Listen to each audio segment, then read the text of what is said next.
আওয়ামী লীগ রাজনীতি করতে চায়, পরিষ্কার ভাষায় বলছি, জুলাই যোদ্ধারা আপনাদেরকে প্রতিহত করবে করবে করবে।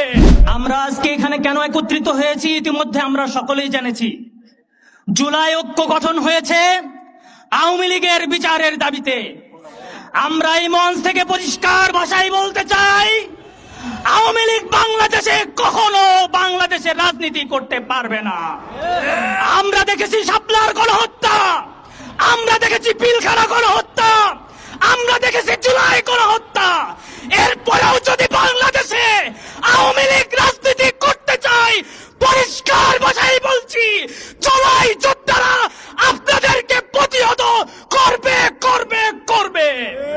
আমরা বলতে চাই, বাংলাদেশের আন্দোলনের পরে যারা নতুন করে আওয়ামী লীগকে পুনর্বাসনের চেষ্টা করছেন, আপনারা বোকার সাগরে বাস করছেন। পরিষ্কার ভাষায় বলছি, যদি আমাদের জুলাই যোদ্ধাদেরকে উপেক্ষা করে আওয়ামী লীগকে বাংলাদেশে পুনর্বাসনের চেষ্টা করেন,